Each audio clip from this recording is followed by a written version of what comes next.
Erdigunea eta periferia terminoak hizpide izango ditugu hurrengo minutuetan, izan be gaurko solasaldira, Gari etorri da, eta hainbat kontu landuko ditugu ertzainak taldeko kide ohiarekin.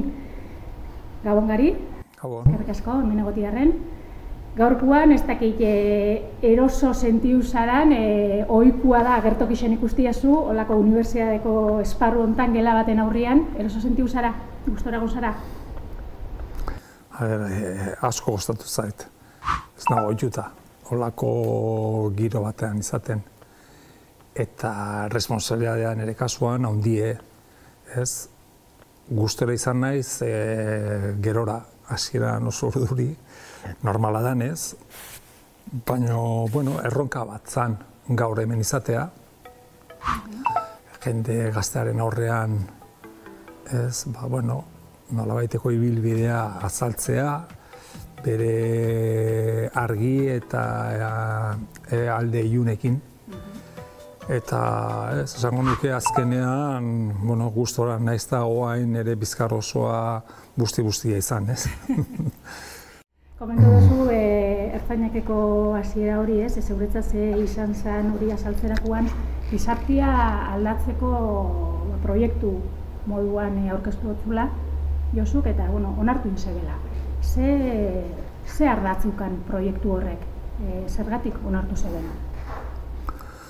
Bueno, proiektuaren helburua hori izan, ez, euskal gizarteari astindu edar bat ematea, eta horretan saiatu ginen indar beteta. Bueno, proiektua gero guk nahi baino gehiago luzatu zen, eta helburuak aldatzen joan ziren. Baina hasiera batean gure helburu nagusiena hori zen bai. Gu izan ginen nolabaiteko katearen eslaboi berri bat, eta testuinguruak ere horretara bultzatu ginduen, ez? Eta nik uste gure aportazioa izatekotan hori izan zala. Euskal Herriko gizarteari, Euskal Herriko kulturari astindu bat ematea behar zuelako. Batez lehenengo diskoarekin eta lehenengo 2 urte horreik dinosu izan ziala ikaragarrixak, potentiak, indarrakin, eta gero etorri zala, ez, nola baiteko fundido batero, eta horre kritikabe, autokritika hori gari hartakoa inozu edo bentsat hausnartu zeben horren inguruan be.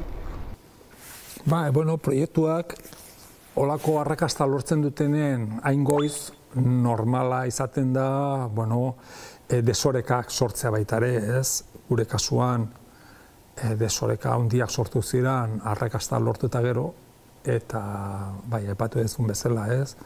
Izan genuen olako fundidoa negro bat, urte batzuetan, baina gai izan ginen importantena beti izaten da nola hasten diran proiektuak eta nola amaitzen diran.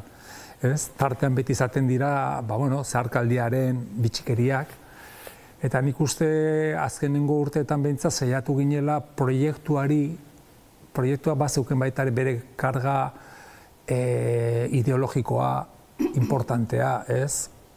Esan dizudan bezala, gure helburu nagusiena zen gizarteari astintzea, beraz amaierari baitare eman bar genion olako amaiera dotore bat zezentzutan bat eginez gure printzipioekin, ez? Eta horretan saiatu ginen esan erreza, ze harremanak, gurean arteko harremanak ustelduta zeuden, baino gai izan ginen, kapazak izan ginen guzti hori ez jartzeko lehenengo lerroan, baizik eta atzera botatzea eta proiektua jartzea aurrean, ez? Baita ere proiektu hori amaiara edar bat emateko. Hori da, ez? Autokritika hori ondoren proiektua berriro ben martxan jarri, itxasotzia portura eramateko. Hori da, bai.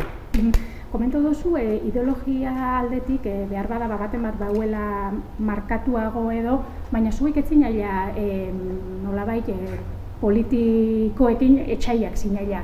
Sentiuzak